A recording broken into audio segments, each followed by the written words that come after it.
তবে বর্তমানে পরিস্থিতি হিসাবে আওয়ামী লীগ সরকারই ভালো করে গেছিল, ঠিক আছে। কারণ অনেক জিনিসপাতি মনে করেন তখন মানে পাওয়া গেলেও আমরা মনে করেন বাড়তি দিয়ে অত করা হয় নাই, ঠিক আছে। আর এখন তো জিনিসপাতির দাম অনেক বেশি, দেশ গ্রামে অনেক বেশি দাম।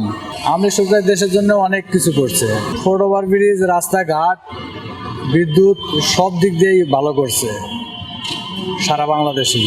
দেশের পরিস্থিতি তো অনেক এখন বর্তমানে খারাপ, জিনিসপাতির দাম বাড়তি হয়ে যাচ্ছে, আর আমাদের ইনকামও বর্তমানে এখন অনেক কম, ঠিক আছে। শুধু আজকে বলতে নাই, এখন বর্তমানে ইনকাম অনেক কম, গাড়ি ঘোড়া অনেক বেশি, ঠিক আছে। আর আমরা যে আগে যে ইনকাম যে করছিলাম তারপরও মনে করেন অনেক বেশি ইনকাম করছি, ঠিক আছে। বিএনপি সরকার তো এটা তো মনে করেন দেশ চালাইতে পারবো না মামা, হ্যাঁ পারবো না। এত জিনিসপাতির দাম মানে সব দিক দিয়ে সংকেট, ঠিক আছে। তাহলে কেমনে দেশ চালাবো মামা বলেন। কইছে ফ্যামিলি কার্ড করে দেবো, কবি গিয়ে ফ্যামিলি কার্ড। আমরা দেশ গ্রামের মেম্বার চেয়ারম্যানেরা কইতাছি, এগুলো তো কোনো আরও নেতা কথা যে আছে ভোটের আগে বলছে ফ্যামিলি কার্ড দিব প্রতি বাড়ি বাড়ি, এখন তো কিছুই দেয় না। ওগুলো ওই নেতা কথা পর্যন্তই শেষ হয়ে যাবো, বুঝছেন না।